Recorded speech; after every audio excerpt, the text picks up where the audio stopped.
The background to this actually is that fairly recently, about 2 years ago, I started teaching preclinical medicine. And the result of it was I went back to the books, and one of the subjects which I was teaching last year was heart. And so we deal with things like the pharmacology, the physiology, anatomy, and so on and so forth. And I had this peculiar pleasure of having, it just the way it happened, the brightest of the medical students, which really put me on full stretch, made me realize I had to know a lot more than what I thought I knew. And the result was I had quite an in-depth look at it. And I have to say that one of the advantages of looking at it when you're an older person is you tend to see the wood rather than the trees. And when I was looking at various aspects of it, this is literally true, I was sitting there saying, do you know, that deserves a design award? That is just so clever. That is just so neat. And this is what I'd like to bring to you tonight. I'm bringing 4 aspects which really made me sit up and say, I really cannot buy that this is chance. It just fits so too well together. And I'm dealing with fairly large, superficial things, because some of the stuff which I was really amazed by, of course, was cell biology in the heart. And I would point out that when Darwin came out with his idea, at that time they thought that the cell was just a jelly. They had no concept whatsoever of how incredibly complicated it was. And you might think that the more that you understand how the human body works, then the more you would regard it as a machine. But if you were to look at a very complicated mechanism of some kind of watch and see how incredibly complicated it is, it makes you admire the person who made it. And that is my reaction when I look at even right down to the level of cell biology. It makes me admire the creator, because to me it is just so, we are so fearfully and wonderfully made. Now, the subjects which I'm going to deal with are what happens when you run for a bus. Now, I'm very much aware that a certain percentage of the audience have never done biology, probably not even at school. And so I'd like to present it at a level that you will appreciate it. Because I've been on the receiving end of a lecture which I didn't understand a word of what was said, and I don't get anything out of that. So I think by the end of tonight, you will have understood, I would hope, all of it, but certainly most of it. So the first one is in yellow is the sort of title that would appear in the Daily Record and such like, right? Whereas in the white, it's for any physiologists that's among you. Now, I'm not a specialist in physiology, so I have every sympathy for those of you who don't know much about physiology. So this is what happens when you run for a bus. Then I want to speak about the heart as a pump, and the concept that it's actually 2 separate pumps that work side by side. And things can go wrong when one side has to pump harder than the other. And there's a very cunning mechanism in the heart that solves that problem almost instantly. And this is why I call it something up the sleeve. It's just something, as it were, it plays the ace of cards, and suddenly everything is hunky-dory. And the physiologists call this the Frank Starling mechanism. And it's named after the 2 chaps who actually discovered this, and it's not terribly long ago that this happened. I then want to talk about what happens when you really have to get the heart to contract harder. And although heart muscle is muscle, it behaves in quite a different way to the muscles of our skeleton, like, you know, the old biceps. And I'd like to go into detail about that.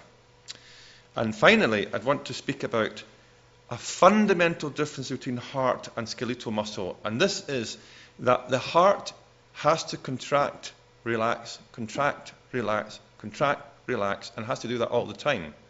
Whereas sometimes when you're dealing with your old biceps, when you're carrying shopping, you don't want it to contract, relax, contract, relax. You've got to have it contracted all the time, okay? And I think it's really clever how it actually does that, so I want to speak about that as well.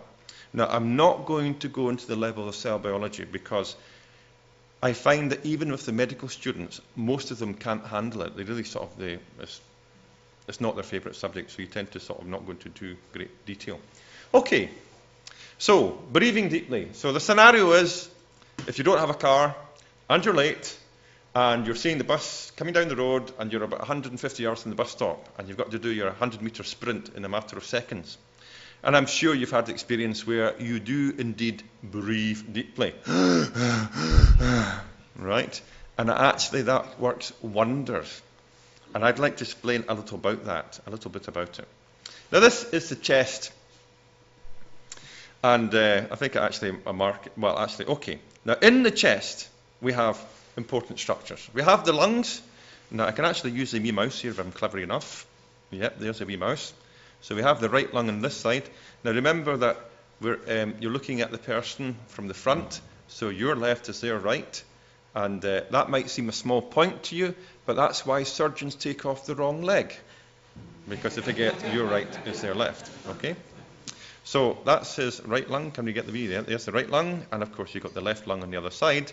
And in the centre and to the left-hand side, of course, you've got the heart. Then you can see, well, this wee mouse wouldn't disappear. Come on. I'm going to give up the mouse so he doesn't watch it. There we have the major artery, which is the aorta, and the branches of the artery. And then in the blue, we have the veins. Now, of course, when you're supplying muscle with blood, it actually comes from the artery. So blood flows from the heart via the artery to, in this particular case, the biceps muscle. And then it flows back from the muscle to the heart via a vein. Now, I very deliberately made the vein flow back more slowly than the artery, because that's exactly what it is like in real life. And the reason for that is that the artery blood gets squeezed by the heart into the artery, and the result is that the artery is under high pressure. So the heart squeezes, squirts the blood up into the artery, works its way through to the shall we say, the biceps muscle. And then the blood, after it's done what it has to do with the muscle, trickles back to the heart. There's nothing actually pumping blood from the muscle back to the heart. This is in the normal situation. So there are two completely different pressure situations. And to illustrate this rather graphically, here we have the side of a head. And what this is showing are the vessels, the blood vessels. In the blue are the veins, which of course are taking blood back to the heart, and the red, the blood vessels, the arteries, which the blood is coming from the heart. Now, I'm sure you've heard the expression, go for the jugular. Yeah. Now, the jugular is actually, if I can get my wee mouse, this is the jugular vein here, right? And let me tell you, it's a load of mince. Don't go for the jugular. Because what happens is you cut the jugular vein and the person bleeds slowly. No big deal, and it's fairly straightforward to stop the blood coming out. What you do is you go for the carotid artery. Because if you sever the carotid artery, you get right? Because it's getting the full force of the heart. And I delight to tell medical students this because it's sort of, they find this highly entertaining, as do the dentists and the anatomists. Unfortunately, I've not heard of any instance where they've actually tried it. Now, so that really illustrates the fact that the arteries are under a great pressure because of heart contracting, whereas the veins are under very little pressure and the blood is trickling back. Now, that created a problem for me. And the problem was this. I'm sure you're aware that when you're really exercising hard, you have to get a lot more blood to the muscles to supply them with the oxygen and the nutrients. And it's quite easy to do that. The heart just pumps harder. That's great. But how do you get the blood back from the muscle to the heart quick enough to keep the heart fed with blood so that it can pump it more quickly? And this is the problem that I had. And this is where we come into the world of the respiratory pump. Now, chest cavity, as I said, contains the lung and the heart, and the abdominal cavity contains all the guts, your stomach and your liver and your kidneys and all that sort of stuff. Whenever I dissect the abdominal cavity, I do not have sausages and gravy for lunch. It's just too reminiscent of what I've been up to. I don't want you to put off sausages and gravy. Now, the black line which I've drawn there is actually a sort of a representation of the muscle that is the principal muscle involved in breathing, and this is the diaphragm. And the way that actually works is that the diaphragm moves down the way, and as it does so, you can see that the chest cavity expands. Now, because the chest cavity expands, you're creating a sort of a partial vacuum, if you like, a negative pressure. And it's this vacuum in the chest cavity that sucks air in through the nose into your lungs. Okay? And of course, when the diaphragm relaxes and goes back up again, you're squeezing the cavity, And it's this squeezing of the cavity that gets the air back out of your lungs into the atmosphere. Now, the other thing I would like you to notice is that when you breathe in, you're squeezing your abdominal cavity, okay? And you might want to sit there and breathe in deeply and put your hands on your stomach, and you realize that you breathe in deeply, your stomach actually expands a bit because your guts are getting crushed. Now, this is where I find it interesting. Blood coming from the legs, which of course is a big source of where the blood goes to, particularly when you're running for a bus, because most people use their legs to run. That's a wee joke. Travels up through the abdomen, into the chest cavity, and back to the heart. Now, when you breathe in, you create this partial vacuum in your chest cavity, and you actually suck blood up your veins into your chest. Okay? And of course, at the same time as breathing in, you're pushing your abdomen down, and you're squeezing the blood in your abdominal cavity into the chest cavity. It's a little bit like squeezing a toothpaste tube. Don't try it, it's a bit messy. Now, I find it is really neat that the harder you exercise, the more this system kicks into gear. And it works in beautiful synchrony, so that when you're relaxed, there's very little of this happening at all. And you're basically relying upon the normal venous pressure to get your blood back to the heart. But as soon as you start doing heavy exercise, and the heavier the exercise, the more this effect has. And I sat back and I thought, you know, that really is rather neat. And that's a very general, superficial example of what I mean when things fit together so nicely. And you say, I find this hard to believe that it's just a pure chance random mutation. It just fits together so well. Now, still speaking about respiratory pump, but moving down to the legs, there's another aspect which I found rather interesting. And this is called the calf pump. Now, of course, calf is referring not to a baby cow, but to the back of the leg. Now, this is a leg of a negroid or a black man. You may wonder why on earth are we showing a black man. Well, I don't know if you've ever noticed that generally speaking, black people have much more better developed muscles than white people, generally speaking. And so if we ever get one on our dissection table, it's a delight because, you know, there's much more to show. I have a different way of looking at people. I just imagine, wouldn't mind having you in this lab. So get worried. Now, an anatomist, when he talks about a leg, he actually refers to the bit between the knee joint at the top, right, and the ankle joint at the bottom.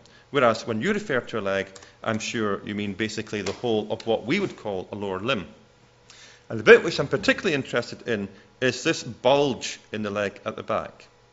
Now, this bulge is principally formed by a muscle which is called gastrocnemius.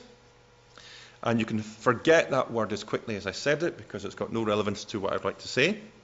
But when you look at a dissection of the leg, and this is the same, not exactly the same leg, but the same area of the leg, the gastrocnemius has actually been removed. Oh, my wee mousey, mousey. Right, I think I'm going to stop using the mouse. I'll forget that. Do you have a laser pointer or anything like that? No? Okay. Right, okay. I will use my wee mousey then. He's going to have to behave himself. Right, there he is there. And there's a muscle underneath the gastrocnemius which is called the soleus muscle, which you can so, as you've seen, I showed you there. Now, that muscle is called the heart of the leg. Not because it's in the center of the leg, but because it's greatly involved in pumping blood from the veins in the leg back up towards the heart. And it's called the soleus. Well, we don't really know why it's called the soleus. Some people say it's because it's shaped like a flat fish, the sole. And other people say, well, it's because it's connected to the sole of the foot. So the jury's out on that one. But the point is, it has very large diameter veins within it. And when the muscle contracts, it squeezes the veins. Now, one of the interesting things I find about the soleus is that if you build a plaster model of a person, an exact replica, and you stand him on his feet, no sooner have you stood him and he'll fall on his nose. And he'll always fall on his nose because the center of gravity is slightly in front of your ankle joints. So you're liable to fall over. And this muscle spends the time correcting this change in gravity. Just brings you back a wee bit, and it does it all the time. So it's a muscle which is continually working. And this is why you have the problem of guardsmen on duty. If they're too rigid at attention, that muscle is not contracting, and the result is they faint. And the reason for that is that it's only when the muscle contracts that you really get the blood that pools in the legs. You get it forced back up towards the heart. So that's very, very important to keep your muscle contracting. And of course, they're actually taught to move that muscle continuously without actually letting on that their legs are moving. There's an art to that. Now, I'd like to explain the kappa in a wee bit more detail. Now, this is a diagram which is, it's just a diagram. It's not accurate. It's just showing a principle. And what you've got to imagine is that you've got a vein in blue running between two muscles. In fact, we're really talking about a vein running within a muscle, but that's being pedantic. And the blood, of course, in the vein is flowing from the foot, the lower leg, up towards the heart. And what happens when you contract a muscle is that you squeeze the vein between the muscle. And in squeezing the vein, you're pushing blood further up towards the heart. Now, the system is so designed that you have valves below the muscle that prevent the blood going back down into the foot. Okay? And then, when you relax the muscle, blood continues to flow up towards the heart. But what does not happen, which could happen, is that the blood starts to drain back down into the legs. So in other words, you pushed up the vein, and when you let the muscle go, it just goes zoom, down again. But it doesn't happen because, again, you've got a valve above the vein, above the muscle, that prevents this backflow. So I think that's rather a neat system. And I see this all the time when we do dissections, how incredibly neat things are. And it makes me wonder. It makes me wonder. You're not just a slab of meat. You're actually incredibly ingeniously made. Now, whilst I speak about the kappa pump, one has to mention deep vein thrombosis, simply because it's always, well, it's been in the news quite a lot. I'm sure you remember a few years ago the case of a sports girl who travelled by plane from Britain to Australia, and 24 hours later she was dead in her bed. And this is because she had deep vein thrombosis. I always joke when we talk about the vein from the brain, we say it's a vein that drains the brain, and the students get tripped up on that one.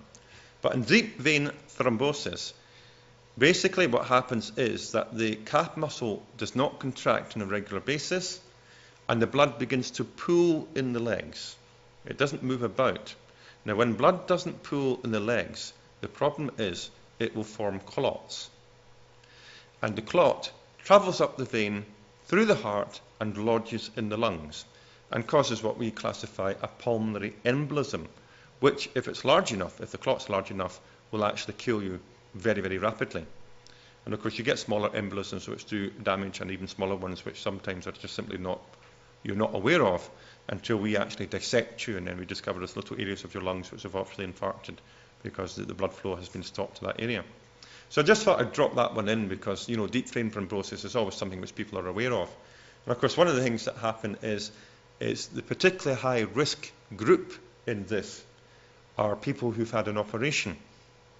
And if you lie in your bed, and if you put pressure on your calf muscles because you're lying on your back, then you have a pretty good chance of developing it.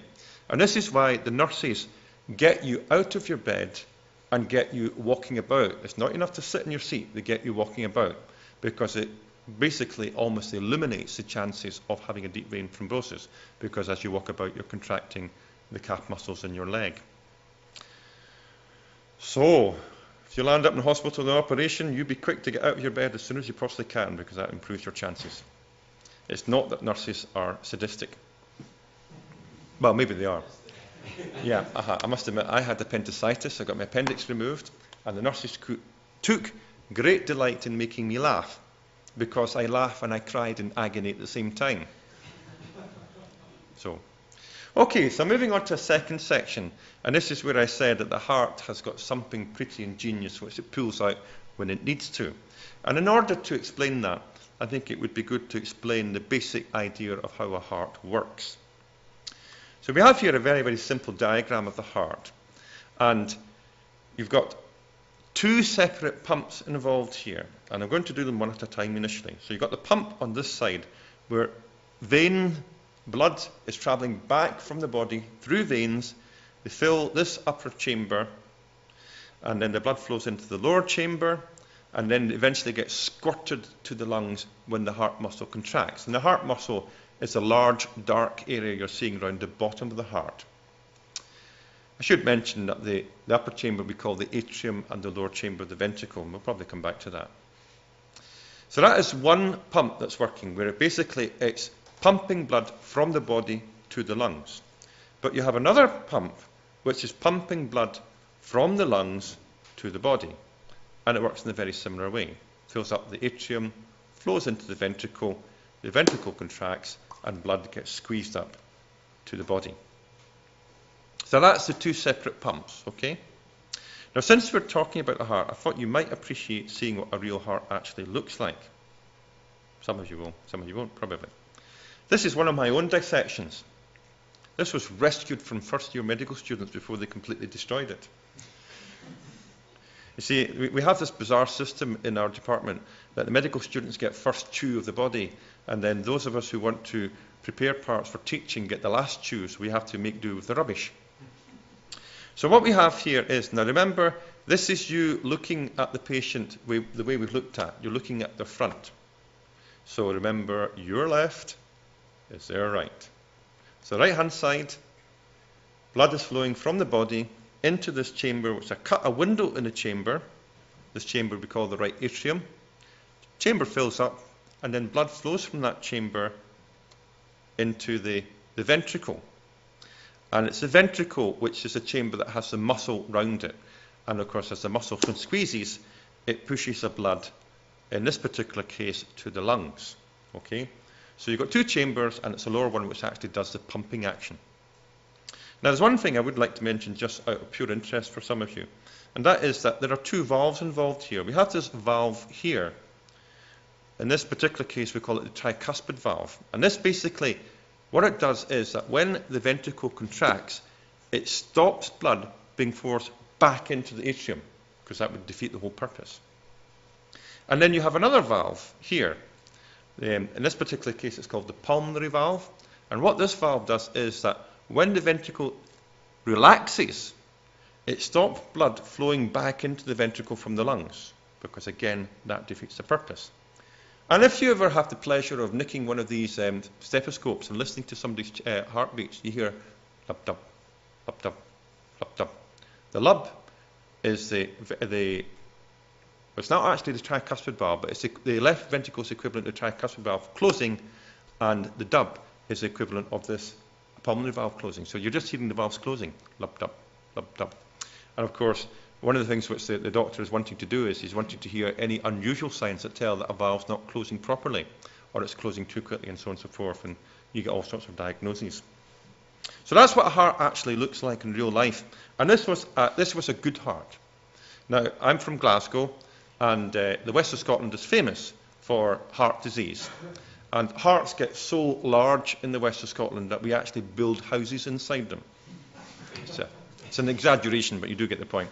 I have actually had one case of a left ventricle being so large I could put my entire fist into the ventricle, when in fact the whole heart should be the size of your fist. So that gives you an idea. And one of the good things it does for our students is that they don't go back to McDonald's, hamburger bars, etc. And to see what these things happen. I'll probably get sued by McDonald's, but there you go. Now this is back to the diagram. And the next thing I'd like to point out about the heart is that although there are two separate pumps in the heart, they're working together. They're working at the same time, what we say in synchrony. So the blood flows in at the same time, it fills up the chambers at the same time, and it flows into the lower chambers at the same time, filling up the lower chambers, and then of course it flows back to wherever it's going to go, the body or the lungs. So they have to work in synchrony with each other, and this is absolutely essential for the thing to work properly. And it's this that made me sit back and go, that is ingenious. And what made me sit back and think about this was that you have a situation where sometimes more blood enters one side than the other. And you've got to very quickly correct that. Otherwise, you've got major problems with the others not getting enough blood into it, and you get all sorts of complications. And this can happen in life, particularly in disease.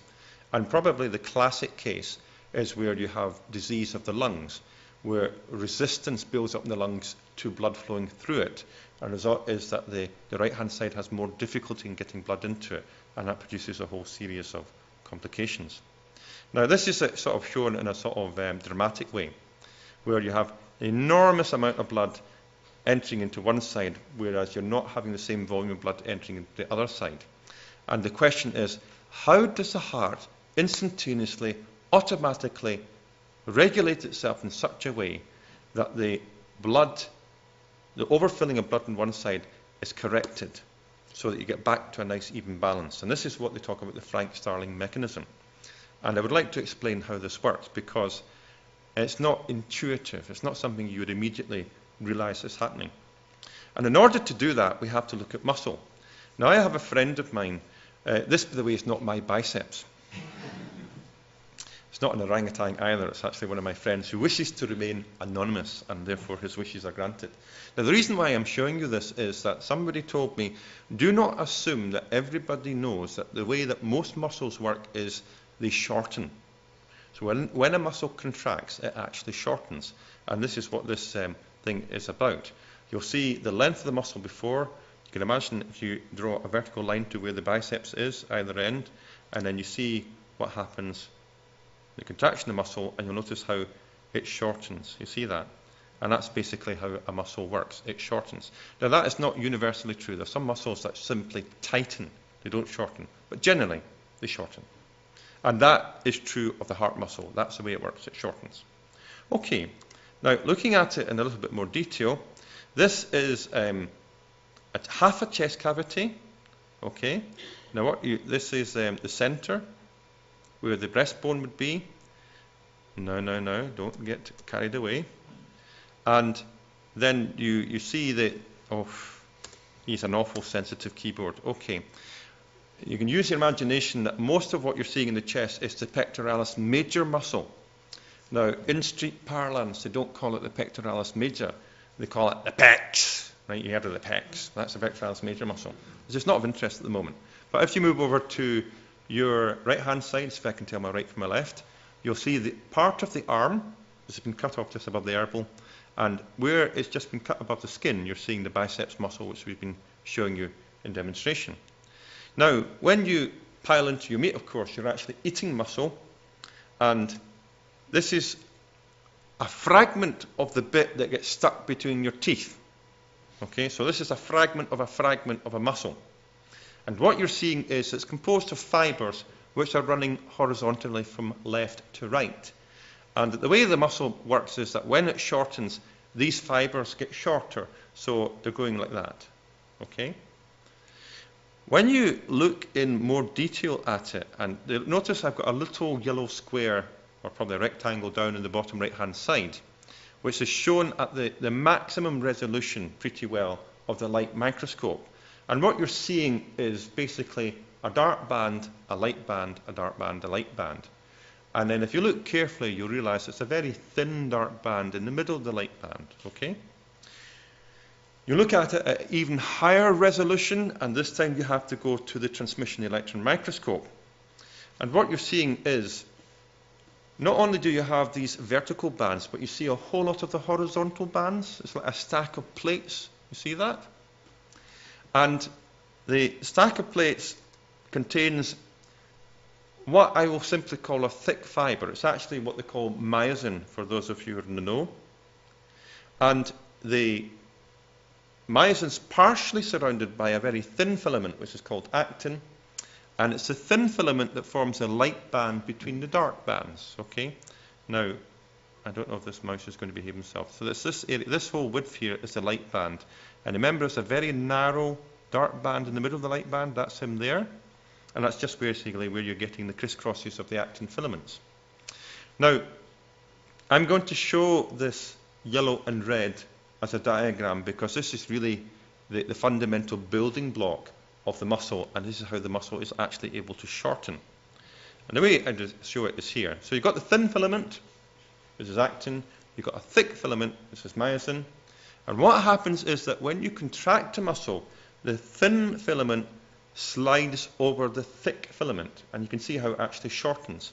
Now I've deliberately put the two arrows, one at either end, to show you the difference between a relaxed muscle and a contracted muscle. Okay, so this is him contracting again, and of course after having contracted at some point he's able to relax and he goes back to his original length. Now, to add a little bit more complication to this, there are little motors. Now I'm using the word motor in a sort of daily record type expression. Technically they call them cross bridges, and I don't want to go into the sort of the cell biological detail exactly what it is, but I'm representing it as a little cog, which is not strictly accurate, but it gives you the idea what's happening. And basically the little cog, as it turns, pulls the actin filament over the myosin filament, and it's the cogs that give the ability of the actin to slide over the myosin and to strength. Now, another thing I have to say is that if a muscle is relaxed, you can actually stretch it, okay? And if you suddenly let the muscle go again, it will return to its normal length. And I'll do a little demonstration of this. Now what I would like you to notice is that this is it unstretched. It's just passively lying like that. And notice in my diagram that for each actin filament I've got two of the cogs gripping the filament. Okay, that's what I want you to notice. And when you stretch it, the result is you only have one of the cogs gripping the filament. So basically what I'm saying is there's less grip between the thick filament and the thin filament when you passively stretch the muscle. And I'm sure you've had this experience, for example, when you take heavy shopping in your hands and your arms extended, and when you do this, it takes a lot of effort, but when you get roughly about halfway, it's dead easy, because basically there's more cogs interacting with the actin filaments when you do this, and this is when the muscle's at its strongest. Whereas when you do that, you're actually stretching it, and therefore not making it as strong. So I demonstrate this. So this is maximum strength at the top, the two arrows showing you what it is before you actually contract it. And we've done a demo. This is the thin filament. And notice that when you stretch it, what you're actually doing is that you've only got one cog gripping the actin filament, so that it's weaker when you start trying to pull the actin filament over the myosin filament. So that's why when you stretch a muscle, you actually make it weaker. Now, what's not quite so intuitive is that the opposite is also true, and that is if you push a muscle filaments together, you also make it weaker.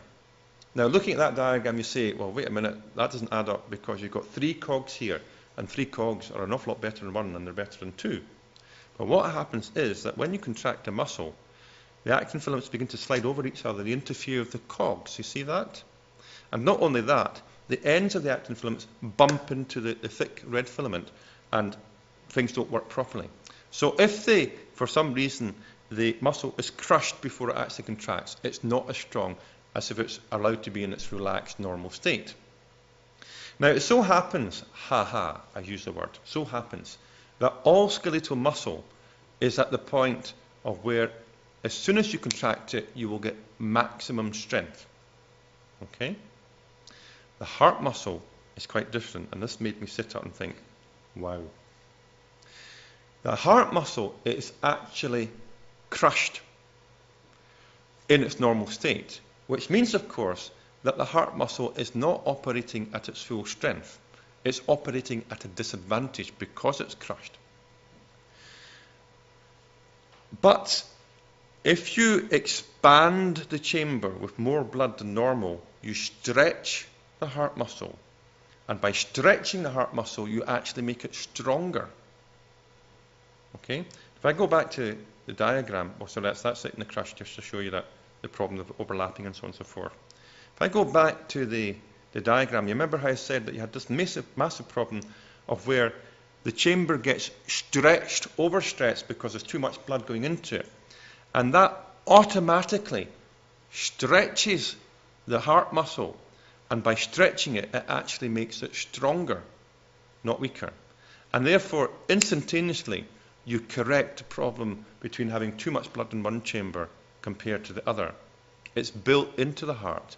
And I sit back and I say, I find that really clever, ingenious.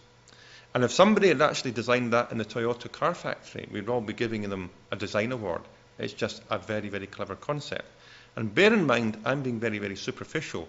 Well, not only this, we only know a tiny fraction of what is actually there. And our understanding is superficial.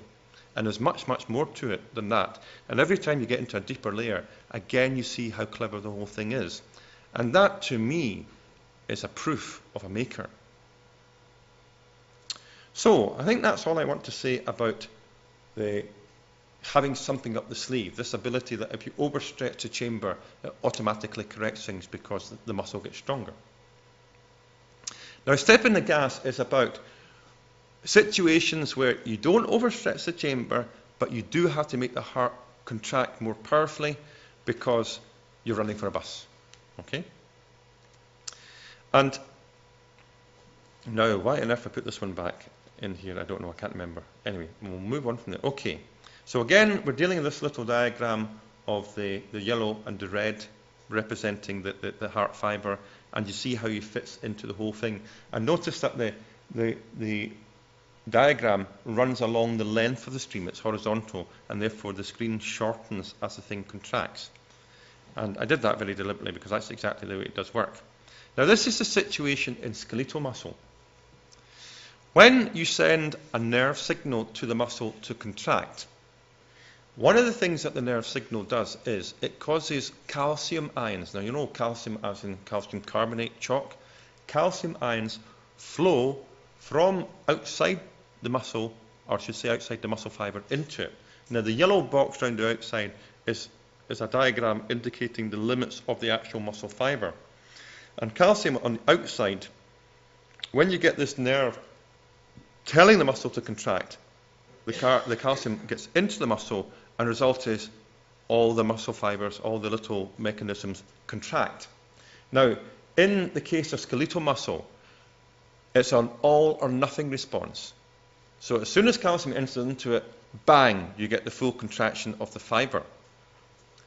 This is not the case in the heart. And I had to say, wow. In the heart, what happens is, if a small amount of calcium gets into the chamber, into the fibre, only a few of these mechanisms contract. And this is what happens in the normal. So as you're sitting quite relaxed in your seat, not straining your heart, there's only about probably a third or something like that of your heart muscle fibres which are actually contracting. You'll discover that I don't like using the word nature, but we'll just use it, nature, it conserves energy.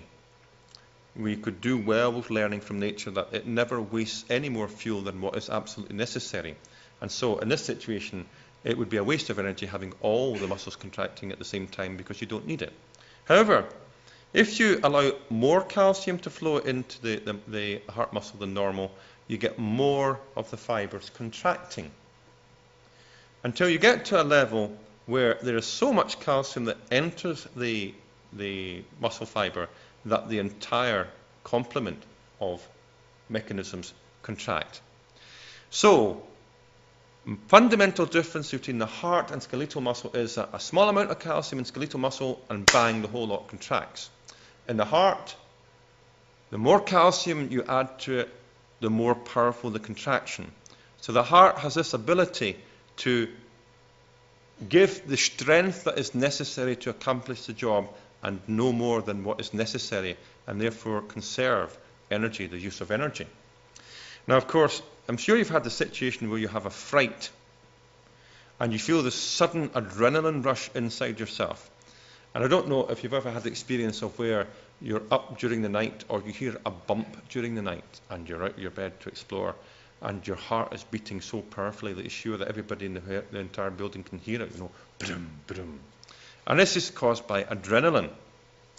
And adrenaline acts upon channels, for the sake of the word, which allow more calcium to enter into the heart muscle and make the heart muscle contract more powerfully. And I don't want to go into it tonight, but there's a whole sort of cascade mechanism of one factor activating another factor and so on and so forth that causes all sorts of very, very interesting things to happen. For example, you have to get calcium out of the cell to stop this happening. And physiologists have known for quite a while that when the heart beats very rapidly, one thing that happens is it relaxes much more rapidly than normal. And it's only fairly recently we've discovered how it actually managed to do that. And again, there's another ingenious mechanism in that, but I don't want to go into that tonight. Okay, so that's what happens when you step on the gas. Now, this should actually be number 3. We did last-minute changes when I did a dummy run with somebody.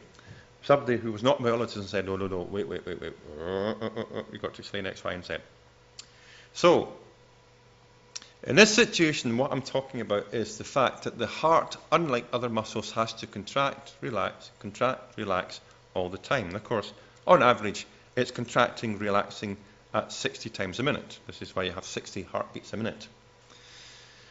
Now, the wavy line I'm showing here basically is the heart muscle contracting. So, the peak at the top is when it's contract, and the trough at the bottom is when it's relaxed. And you can see how it's going contracting, relaxing.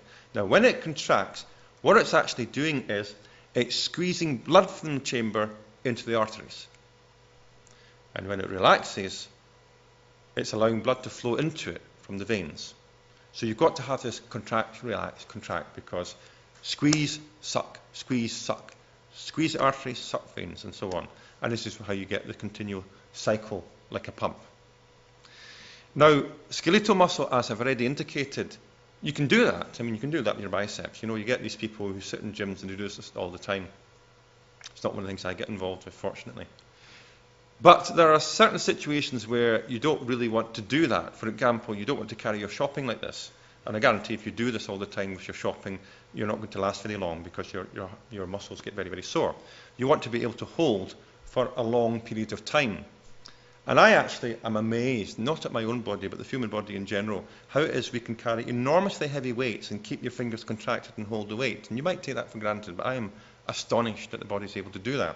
So in the case of skeletal muscle, you contract, and then you've got a long period of where you keep it contracted, and you only relax it when you dump your shopping on the table. Or if you've had too much, when you dump it on the pavement. Had that happen before.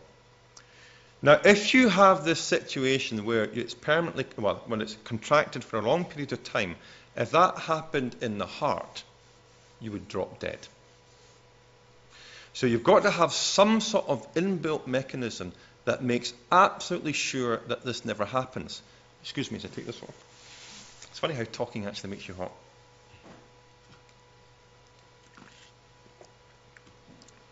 So you've got to have a system built into the heart muscle that it will never be allowed to remain contracted for any period of time, because if that happens, there's no blood flow and there's death. And it was this system that made me think, wow. And I'd like to explain it to some degree. Now, this is, on the left-hand side, I show a skeletal muscle in red contracting. So, to show it a higher power, you have a period where it contracts to a peak and then it relaxes back to its normal state. And it's made to contract to a peak because the line in blue on the left-hand side is actually a nerve signal. A little blip in the nerve signal, which we call the action potential. And it's this little blip that causes the muscle to contract. And of course, you can see what happens is that the muscle contracts and then it relaxes. But if you get two blips close to each other, what happens is, if they're close enough, it doesn't relax, it contracts even more. Okay? If you get the nerve signals close enough to each other. And if you have a whole series of nerve signals that come close to each other, eventually what happens is it contracts, and it will remain contracted for as long as you keep sending it these signals. And that's why you consciously hold on to your shopping. Your brain is actually telling your muscle to remain contracted because it's sending these continuous signals to the muscle to remain contracted. Now, if that could happen in the heart, that would be disastrous. And they talk about refractory period, and what they mean is that if you send a signal through the nerve has a wee blip, and then the nerve relaxes. And there's a short period before the nerve can send another signal. It's got to have a rest before the next signal passes through it. And in the case of nerve supplying the muscle, the length of time it takes for the nerve to sort of recover itself is in the period of something like 2 to 3 milliseconds. So if you send a signal every 3 or 4 milliseconds, you'll get this muscle contracted all of the time without relaxing. But this is not the case in the heart. Fundamental difference is that this is the signal. This actually is not quite the nerve signal, but it's equivalent. It's actually the membrane of the heart muscle. And what you see is the blip causes a rise in the signal, but the signal takes a long time before he eventually goes back down to normal. And there's a very long period, and it's something of the order of 150 milliseconds before you can send another signal to tell the heart muscle to contract. And the heart is so designed that in that 150 milliseconds, it's contracted and it's relaxed. Is that not ingenious? So it can't get another signal until the muscle has relaxed. And that is how the heart avoids being contracted all the time. It's worked into the actual... It's all to do with the flow of ions through channels, etc., etc. And it's sort of, if you like, the hardware to make sure that the heart always relaxes before it gets its next signal to contract. And it's foolproof. I don't think there's ever been recorded cases where a heart has remained contracted for any length of period of time. You get other problems, of course. It contracts too rapidly. That's normally what the major problem is. And I thought that was ingenious. And that's the last example which I'd like to present to you of we are fearfully and wonderfully made. It fits together so neatly that I would suggest to you that it's evidence of a creator and not merely random chance by mutations. And I think that probably is it.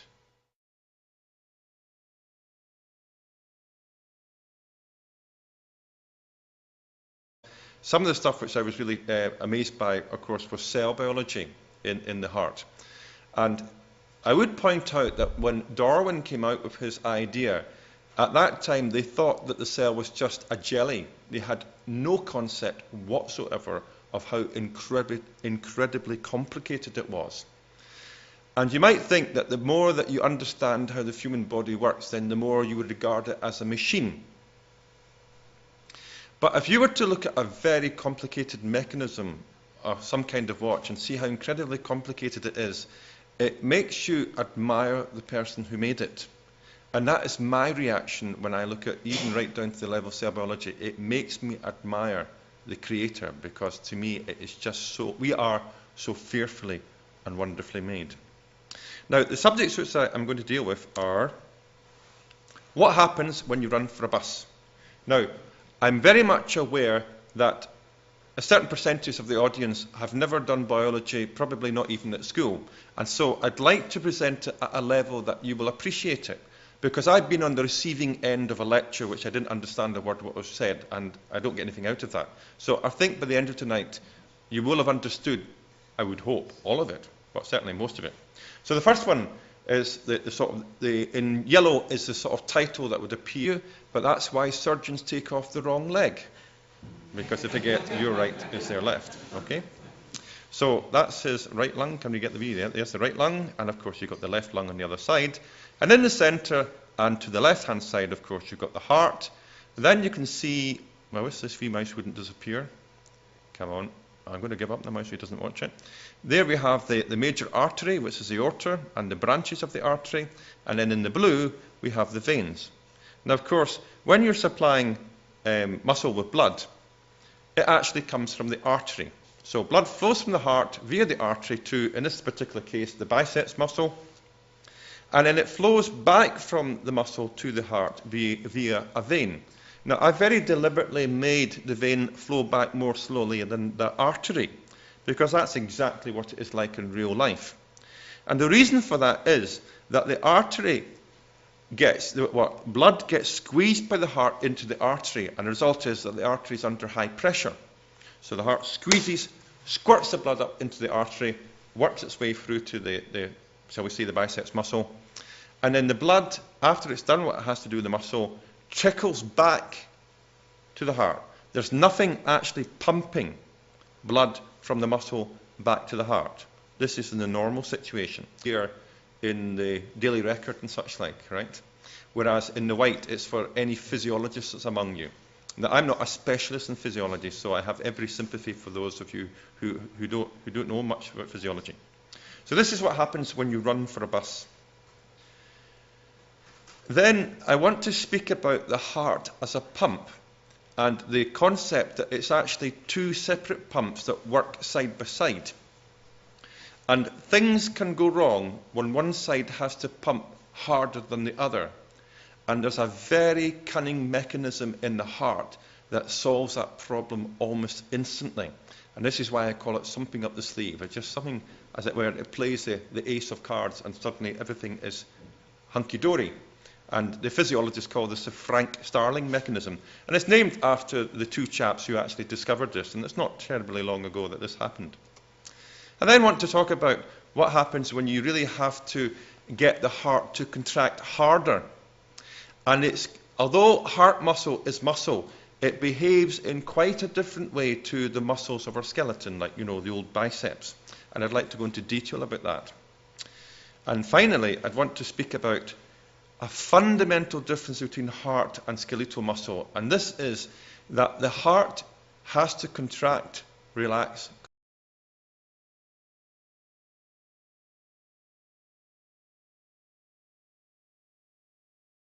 The background to this actually is that fairly recently, about 2 years ago, I started teaching preclinical medicine.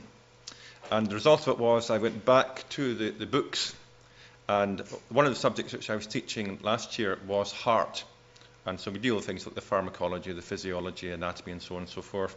And I had this peculiar pleasure of having, it just the way it happened, the brightest of the medical students, which really put me on full stretch, made me realize I had to know a lot more than what I thought I knew.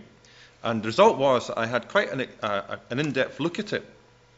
And I have to say that one of the advantages of looking at it when you're an older person is you tend to see the wood rather than the trees. And when I was looking at various aspects of it, this is literally true, I was sitting there saying, do you know that deserves a design award? That is just so clever. That is just so neat. And this is what I'd like to bring to you tonight. I'm bringing 4 aspects which really made me sit up and say, I really cannot buy that this is chance. It just fits so too well together. And I'm dealing with fairly large, superficial things because contract, relax, and it has to do that all the time. Whereas sometimes when you're dealing with your old biceps, when you're carrying shopping, you don't want it to contract, relax. You've got to have it contracted all the time, okay? And I think it's really clever how it actually does that, so I want to speak about that as well. Now, I'm not going to go into the level of cell biology because I find that even with the medical students, most of them can't handle it. They really it's not their favourite subject, so you tend to sort of not go into too great detail. Okay, so breathing deeply. So the scenario is, if you don't have a car and you're late and you're seeing the bus coming down the road and you're about 150 yards from the bus stop and you've got to do your 100-metre sprint in a matter of seconds. And I'm sure you've had the experience where you do indeed breathe deeply. Right? And actually that works wonders. And I'd like to explain a little bit about it. Now this is the chest. And I think actually okay. Now in the chest we have important structures. We have the lungs. Now I can actually use the wee mouse here if I'm clever enough. Yep, there's a wee mouse. So we have the right lung on this side. Now remember that you're looking at the person from the front, so your left is their right, and that might seem a small point to you.